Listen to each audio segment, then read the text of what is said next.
Hello student, class 12th chemistry solid state जो काफ़ी difficult chapter है और बच्चों को टफ लगता है। इसके कुछ क्वेश्चंस की लिस्ट मैं आपको एक्सप्लेन करूंगी जिससे कि आपको हेल्प मिले और आप इन क्वेश्चंस को अच्छी तरह समझ सकें और सॉल्व कर सकें। Question number 1, which type of forces are there? HCl both are dipole, so dipole dipole interaction. NO3 minus I2, it is ion induced dipole interaction. HBr CCl2 एक पोलर है एक नॉन पोलर है, so dipole induced dipole interaction. Cl2 both are non polar, so there is dispersion force. ये 11th का भी portion है, 12th में भी पूछ सकते हैं। Question number 2, how many lattices may be in solids? So that is 14। Hint के साथ ये क्वेश्चंस हैं। Question number 3, which of the space lattices in unit cells are most symmetrical and unsymmetrical? Most symmetrical is cubic unit cell and most unsymmetrical is triclinic unit cell. Question number 4, how many atoms or particles are in BCC, FCC and simple cubic? 1 mark question है, direct answer है, सो इनको hint के साथ आप देख सकते हैं। 1 answer BCC 2 particles, FCC 4 particles and simple cubic only 1 particle is there in a unit cell.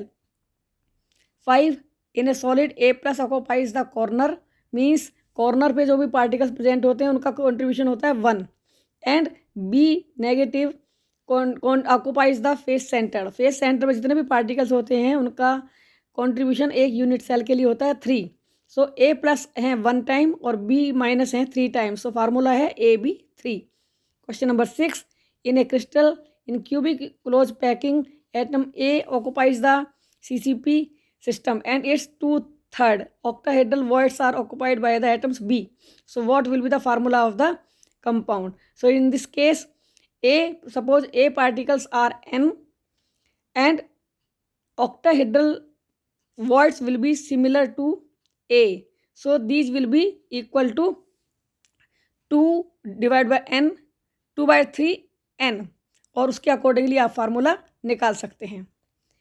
Question number 7, what is the relation between the radius of particle in close packing and कौन कौन सी conditions हैं? Octahedral void, इसका relation है 0.414 capital R equal to small r। Small r है void की radius और capital R होती है यूनिट सेल में एटम्स की रेडियस। तो ये रिलेशन आप याद रख सकते हैं डायरेक्ट, और ये रिलेशन डेराइव करने के लिए भी आ सकता है, उसको आप एक्सप्लेन कर सकते हैं, तैयार कर सकते हैं। Question number 8, how are radius of sphere and that of the octahedral voids related to each other? derive the formula। तो इसको आपको फार्मूला ड्राइव करना, 2 नंबर 3 नंबर का क्वेश्चन आपको मिल सकता है। Question number 9, what is the coordination number of Na plus and Cl minus in NaCl?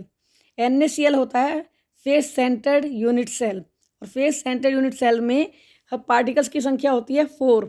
सो यहाँ पर Na प्लस भी 4 टाइम्स होंगे और Cl माइनस भी 4, तो दोनों का जो कोऑर्डिनेशन नंबर होगा वो होगा नंबर ऑफ पार्टिकल्स तो होंगे 4, जबकि कोऑर्डिनेशन नंबर होता है कि Na प्लस 6 Cl माइनस से सराउंडेड हैं, जबकि each Cl minus 6 Na plus से सराउंडेड है, तो कोऑर्डिनेशन नंबर होगा 6 and 6। In CS plus and CSCl the coordination number will be 8 and 8, क्योंकि ये है बॉडी सेंटर टाइप की सेल और इसमें एक पार्टिकल 8 अपोजिट चार्ज पार्टिकल से घिरा रहता है, इसलिए इसके यहाँ पे कोऑर्डिनेशन नंबर होंगे 8 and 8। Question number 10, how can NaCl converted to CSCl and vice versa? तो ये ध्यान रखना पड़ेगा कि NaCl में कोऑर्डिनेशन नंबर होता है 6 and 6 एंड CSCl में कोऑर्डिनेशन नंबर है 8 and 8। So high pressure apply करने पर कोऑर्डिनेशन नंबर इंक्रीज होता है, जबकि हाई टेम्परेचर करने पर कोऑर्डिनेशन नंबर डिक्रीज होता है। तो NaCl को हम कन्वर्ट कर सकते हैं CSCl टाइप स्ट्रक्चर में हाई प्रेशर पर, जबकि CSCl टाइप स्ट्रक्चर को कन्वर्ट कर सकते हैं NaCl टाइप स्ट्रक्चर में हाई टेम्परेचर पर। Question number 11, what are the packing fractions of BCC, FCC and simple cubic unit cells? ये डायरेक्ट क्वेश्चन है, 1 मार्क क्वेश्चन है, so 68%, 74% and 52% respectively, that is the answer. Question number 12, write down the notes on F center anti-fluoride structure. F centers electrons occupying space left by the anions. Anions के द्वारा किसी defect के कारण जो space खाली बनेगा उसमें जो इलेक्ट्रॉन एंटर कर जाते हैं उन्हीं इलेक्ट्रॉन्स को कहते हैं एफ सेंटर्स। और ये एफ सेंटर्स ये इलेक्ट्रॉन्स किसी भी सॉल्ट के कलर के लिए रेस्पॉन्सिबल होते हैं। एंटी फ्लोराइड स्ट्रक्चर, इनका फार्मूला होता है A2B टाइप, जिनमें कि कैटायन और एनायन का कोऑर्डिनेशन नंबर 4 और 8 होता है।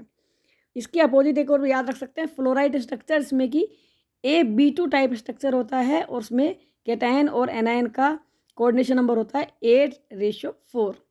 Question number 13, why the NaCl salt acquires yellow colour when it is heated in presence of sodium vapours. तो इसको हिंट के साथ हमने आपको आंसर दिया है, इसको आप पढ़ सकते हैं, समझ सकते हैं कि NaCl को जब सोडियम वेपर्स की प्रेजेंस में हीट करेंगे, सरफेस पर present sodium atoms electron lose करते हैं।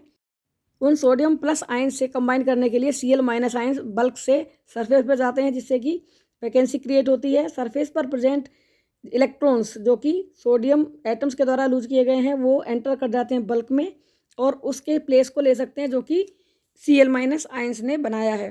तो इस तरह से यहाँ बन जाते हैं एफ सेंटर्स, यही सॉल्ट को कलर देते हैं और इसी कारण NaCl में येलो कलर आ जाता है। सेम क्वेश्चन पूछा जा सकता है कि what happens when LiCl is heated in presence of lithium vapours.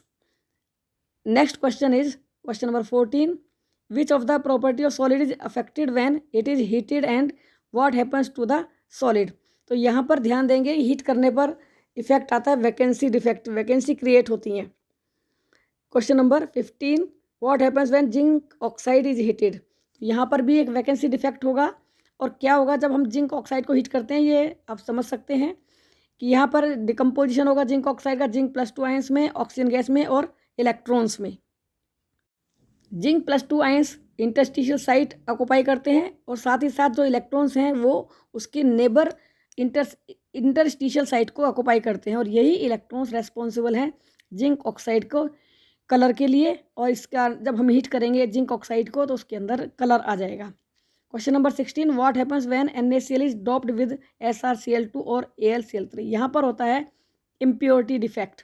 तो यहाँ पर हमें देखना पड़ेगा डिफरेंस वैलेंसीज का कि कौन सा आयन किस आयन को डिस्प्लेस कर रहा है। जब NaCl डॉप किया जाता है SrCl2 में तो Na+ की वैलेंसी 1 है और Sr+ की वैलेंसी 2 है।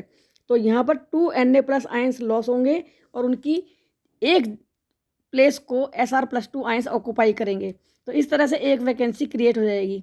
सो जो डिफरेंस वैलेंसीज का है दो आयंस में उतनी ही वैकेंसी क्रिएट होंगी। In the same way when NaCl is doped in ArCl3 तो वहाँ पर एल्यूमिनियम और सोडियम की वैलेंसी में 2 का डिफरेंस है, इसलिए 3Na+ आयंस का लॉस होगा और पोजीशन ली जाएगी केवल एक Al+3 से के द्वारा। इस कंडीशन में 2 वैकेंसीज क्रिएट होंगी, कैटायनिक वैकेंसीज। तो इस तरह से यहाँ पर होगा metal deficiency defect. Question number 17, how is Schottky defect different from the Frenkel defect. यहाँ पर डेफिनेशन के साथ आपको डिफरेंसेस याद करने हैं।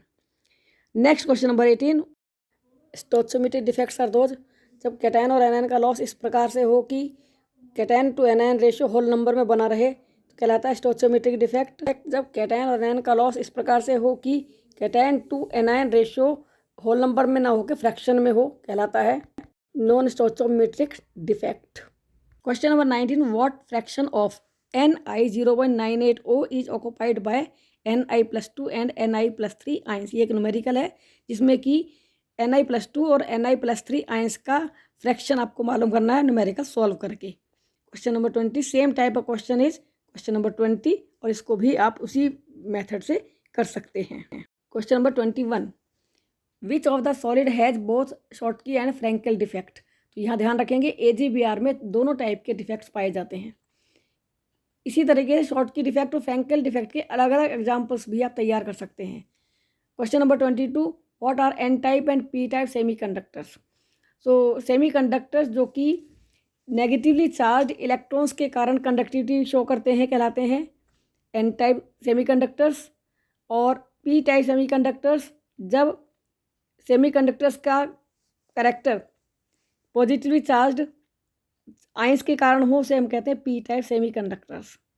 और यहाँ पर इनके एग्जांपल से एन टाइप सेमीकंडक्टर बनते हैं जब हम 15 ग्रुप एलिमेंट्स को 14 ग्रुप के एलिमेंट्स के सॉलिड में मिक्स करते हैं, जबकि पी टाइप सेमीकंडक्टर बनते हैं जब हम 14 ग्रुप के क्रिस्टल लैटिस में 13 ग्रुप के एलिमेंट्स को ऐड करते हैं। Question number 23, what do you mean by the 12, 16 and 13, 15 crystalline solids. 12, 16 crystalline solids हैं 12th ग्रुप और 16 ग्रुप के एटम्स को, एलिमेंट्स को मिलाकर बनाया गया क्रिस्टलाइन सॉलिड, जिससे कि दोनों की एवरेज वैलेंसी 4 हो जाती है। ऐसे ही 13 और 15 ग्रुप के एलिमेंट्स को मिलाकर बनाए गए क्रिस्टलाइन सॉलिड्स कहलाते हैं 13, 15 क्रिस्टलाइन सॉलिड, जिससे कि दोनों की एवरेज वैलेंसी 4 बन जाती है। Question number 24, what do you mean by the term energy gap. Energy gap is the difference of energy between the valence band and the conduction band. उनके बेस पर metals होते हैं जिनमें कि ये एनर्जी गैप बहुत ही कम होता है, जिससे कि वैलेंस बैंड से इलेक्ट्रॉन्स का जंप कंडक्शन बैंड में बहुत इजीली हो जाता है और ये बेस्ट कंडक्टर हैं इलेक्ट्रिसिटी के।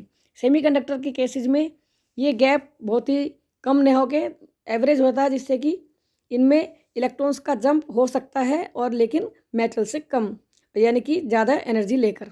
इंसुलेटर के केस में ये एनर्जी गैप बहुत ज़्यादा होता है, जिससे कि इलेक्ट्रॉन वैलेंस बैंड से कंडक्शन बैंड में जंप नहीं कर सकते। इसको आप तैयार कर सकते हैं। Question number 25, what happens when Fe3O4 is heated at temperature 850 kelvin. ये आपको हिंट के साथ दिया गया है। यहाँ पर Fe3O4 जो है ये, इसमें रेंडमाइजेशन ऑफ द स्पिन होता है और ये पैरामैग्नेटिक हो जाता है।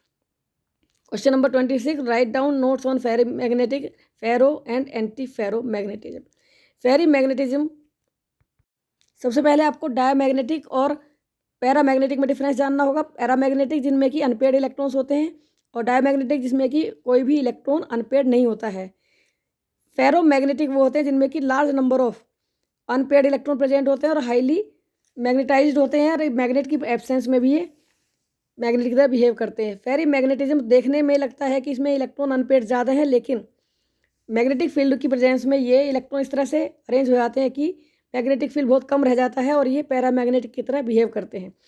Anti ferromagnetism means large number of unpaired electron होते हुए भी ये इलेक्ट्रॉन कंडीशन विशेष में अपोजिट डायरेक्शन में इक्वली अरेंज हो जाते हैं, जिससे कि टोटल मैग्नेटिक फील्ड 0 हो जाता है और ये डायमैग्नेटिक की तरह बिहेव करते हैं। Question number 27, why the glass of windows in old buildings is thick at the base and then as compare at the top. It is because of the nature of glass to flow in old buildings due to gravity force. The glass flows down और कुछ time के बाद glass नीचे से मोटा हो जाता है। Question number 28, why the glass of ancient buildings turns milky? It is because the glass is super cooled liquid और continuous heat and cool होने के कारण ये धीरे धीरे इसमें क्रिस्टलाइजेशन होने लगता है, जिससे कि ये टर्बिडिटी इसके अंदर आ जाती है। Question number 29, what happens when NaCl is doped with SrCl2। हम डिस्कस कर चुके हैं। क्वेश्चन नंबर 30, ये एक न्यूमेरिकल है जिसको आप प्रैक्टिस करिए, इसको सॉल्व करिए और इसी टाइप के क्वेश्चंस को आपको तैयारी करनी है। Question number 31, what is the relation in the number of atoms in CCP packing and tetrahedral void and octahedral voids. तो यहाँ ध्यान रखेंगे कि tetrahedral voids equal to 2n means number of atoms जितने भी होंगे उनके जस्ट डबल होंगी tetrahedral voids. Octahedral voids number of atoms के जस्ट इक्वल होती हैं, तो अगर 4 नंबर ऑफ पार्टिकल्स हैं तो 4 ही होंगी ऑक्टाहेड्रल वॉइड्स और टेट्राहेड्रल वॉइड्स होंगी 8। इसको आप अच्छी तरह से तैयार कर सकते हैं।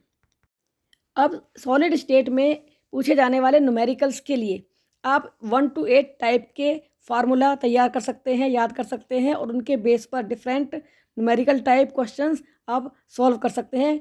Example number 1, density of unit cell, ये मोस्ट इंपॉर्टेंट है और इसमें आपको याद रखना पड़ेगा कि यहाँ पर जो एज लेंथ होगी वो पिकोमीटर में होगी, उसको सबसे पहले आपको सेंटीमीटर में चेंज करना होगा और उसके बाद ही फार्मूले में इसको अप्लाई करना पड़ेगा, क्योंकि डेंसिटी ग्राम पर सेंटीमीटर क्यूब में दी गई होती है। बट अगर डेंसिटी आपको किलोग्राम पर मीटर क्यूब दी गई होती है तो वहाँ पर आप एज लेंथ को मीटर में लेके चलेंगे और उसको हम 10⁻⁻12 मल्टीप्लाई करेंगे, जो भी वैल्यू एज लेंथ की दी गई होगी। Question number 2nd, 3rd and 4th same type के हैं, जिनमें कि पार्टिकल्स की रेडियस और यूनिट सेल की एज लेंथ में रिलेशन दिया गया है। Different type of unit cells में इनके बेस पर आप अगर रेडियस दी गई है तो एज लेंथ निकाल सकते हैं, और अगर एज लेंथ दी गई है तो रेडियस ऑफ पार्टिकल्स निकाल सकते हैं, लेकिन ये तभी पॉसिबल है जब सभी पार्टिकल्स एक ही टाइप के हों। Question number 5 and 6, these are the relations between the radius of voids and the radius of the particles. Question number 8 में जो फार्मूला नंबर 8 है उसमें रेडियस रेशियो के रिलेशन दिया गया है, radius of cation to radius of anion. यहाँ पर डिफरेंट टाइप ऑफ सेल्स के लिए अगर आपको यूनिट सेल में एनायंस की पोजीशन मालूम है तो आप कितने रेडियस का कैटायन वहाँ पर फिट हो सकता है, इस रेडियस रेशियो से आप मालूम कर सकते हैं कि वो कैटायन एनायंस के द्वारा बनाए गए CCB पैकिंग में फिट होगा या नहीं होगा। तो ये न्यूमेरिकल्स आप तैयार कर सकते हैं।